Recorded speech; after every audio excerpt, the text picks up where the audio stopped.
নমস্কার বন্ধুরা, আমার চ্যানেল টুকুস কিচেনে আপনাদের স্বাগত।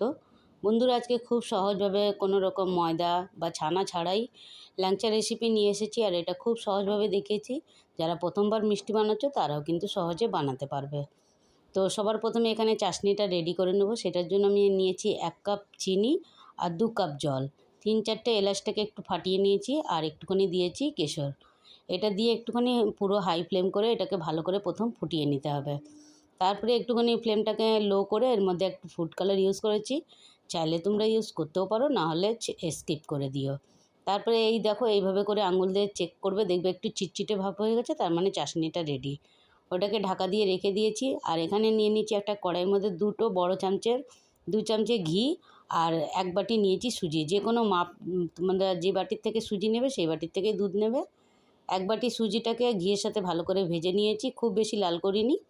ভেজে আর 1 বাটি দুধ দিয়েছি, আর 1 প্যাকেট গুঁড়ো দুধ দিয়ে এটাকে ভালো করে নাড়াচাড়া করে নিচ্ছি।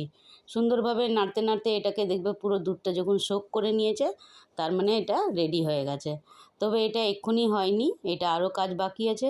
এটা একটু ঠান্ডা হয়ে গেছে, তারপরে এর মধ্যে দিয়েছি 1 চামচে আবারও ঘি, আর 2 প্যাকেট দিয়েছি গুঁড়ো দুধ দিয়ে এটাকে ভালো করে একটু মাখিয়ে নিতে হবে। পুরো আটা মাখার মতন এটাকে মাখিয়ে নিচ্ছি নরম করে।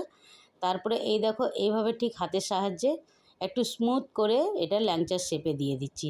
তোমরা যে কোনো শেপ ইউজ করতে পারো, তবে আমি এইটাকে এইভাবেই শেপ রাখলাম। আর দেখো, একদম স্মুথ করে এটাকে এইভাবে করে রেডি করে নিচ্ছি। সবকটা এইভাবে আমার পুরো রেডি হয়ে গেছে। তারপরে এখানে নিয়ে নিচ্ছি কড়াইয়ের মধ্যে তেল, আর তেলটাকে একদম হাই ফ্লেমে গরম করবে না, একটু মিডিয়াম ফ্লেমে গরম করবে। খুব বেশি গরম হয়ে গেলে কিন্তু উপর থেকে পুরো পুড়ে কালো হয়ে যাবে আর ভেতরটা কাঁচা থেকে যাবে। তাই জন্য একটুখানি হালকা গরম করে তারপরে এই সব ল্যাংচাগুলোকে একটু আলতো হাতে ভেজে নিতে হবে। সবকে আমি একবারে দিইনি, এটা 2-3 ব্যাচে এটা আমি পুরোটা ভেজেছি। আর দেওয়ার পরে একটুখানি দেখে নেবে যাতে নিচটা না লেগে যায়, তাই মাঝে মাঝে হালকা নাড়াচাড়া করে নিচ্ছি। তবে আরেকটা জিনিস ভুলে গেছিলাম বন্ধুরা, এর মধ্যে একদম চিমটি কেটে এখানে দিয়েছি আমি বেকিং পাউডার। তোমরা চাইলে ওটা দিতে পারো, তবে ভুলে গেছিলাম বলতে, তাই বলে দিলাম। এই দেখো, পুরো সুন্দর করে গোল্ডেন কালার এসে গেছে। তারপরে ভেজেই কিন্তু এটা তুলেই আমি একদম চাশনির মধ্যে দিয়ে দিচ্ছি। চাশনির মধ্যে এটা 3-4 ঘন্টা এইভাবে ঢাকা দিয়ে আমি রেখে দিয়ে তারপরে বার করে দেখাচ্ছি। এত সফট, এত জুসি হয়েছে খেতে বন্ধুরা। তবে একবার না করলে কিন্তু বুঝতে পারবে না। ছোট্ট একটি অনুরোধ, যদি বন্ধুরা তোমরা চ্যানেলটাতে নতুন থাকো তো অবশ্যই চ্যানেলটাকে সাবস্ক্রাইব করে নিও।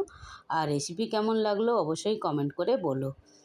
আর নতুন নতুন বন্ধুদের দেখার সুযোগ করে দিও ভিডিওটাকে শেয়ার করে। তবে একটা লাইক শেয়ার করলে বন্ধু একটু উৎসাহিত হই আরও ভিডিও করার জন্য। অবশ্যই একটা লাইক কমেন্ট করতে ভুলো না। আর ছোট্ট একটি অনুরোধ, চ্যানেলটাতে নতুন হয়ে থাকলে সাবস্ক্রাইব করে নিও। ভিডিওটা দেখার জন্য অনেক অনেক ধন্যবাদ।